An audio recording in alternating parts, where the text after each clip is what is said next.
المسجد الكبير في العاصمة الذي أقيمت فيه صلاة الجنازة على الفقيد لم يستوعب ذلك العدد الكبير من الناس،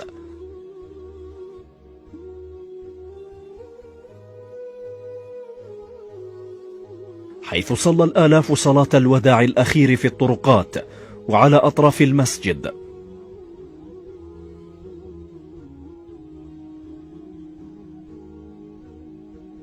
واجتمع الناس من كل الطبقات ينتظرون خروج النعش لتوديعه. وحين خرج الجثمان الطاهر في نعشه تهافت الجميع من أجل حمله ولمس ذلك النعش الذي نال بركة احتواء ذلك الجسد الطاهر.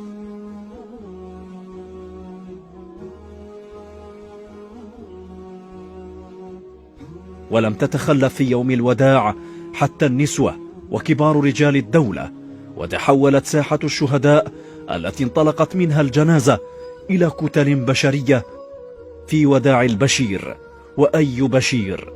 إنه البشير الإبراهيمي، علم الأمة وفارس البيان.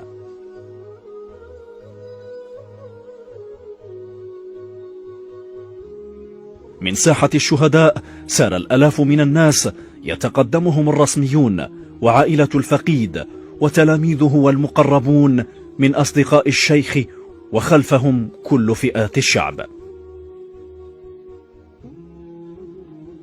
وكذلك الكثير من النسوة أبين إلا أن يحضرن ويشاركن في وداع أب هذبهن وأحسن تعليمهن وكان له فضل كبير عليهن. الكل سار بصمت نحو مقبرة سيدي محمد، لا تسمع سوى عبرات مخنوقة، ولا ترى إلا مدامع مسكوبة بصمت، حرقة على إمام الأمة الذي لن يعود.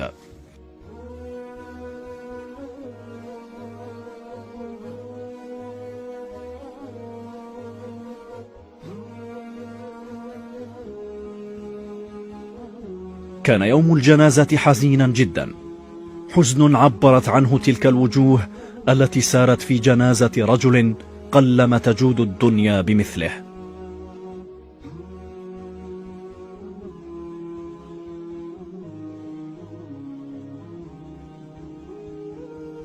ذلك الحزن الذي كان في الجنازة لم يكن حزنا على فقدان الإمام فقط، وإنما عن انقطاع علم نهل منه الشعب صغيره وكبيره.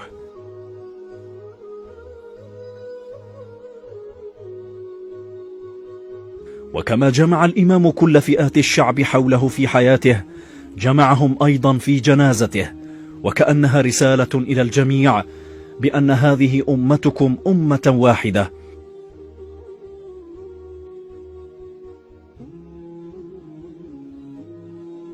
وحين وصل المشيعون إلى حي بلكور العريق وجدوا آلافا من الجزائريين ينتظرون في محيط مقبرة سيدي محمد وفي داخلها، محاولين أن يسبقوا الجميع وأن يكونوا في الصفوف الأولى أمام قبر الشيخ المفتوح.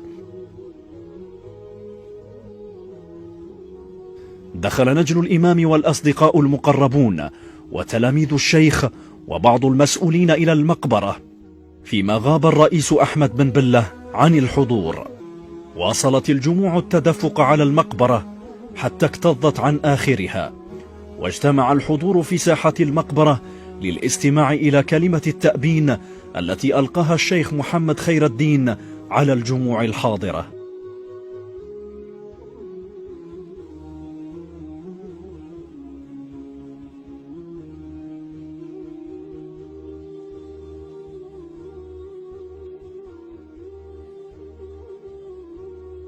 وحين وضع الإمام في قبره انهار بعضهم ولم يصبروا، وكأن قلوبهم دفنت في ذلك القبر مع الشيخ البشير. ولم يملك من أرض الجزائر إلا الأرض التي 1.5 متر التي دفن فيها في سيدي محمد. رحم الله الإمام الإبراهيمي.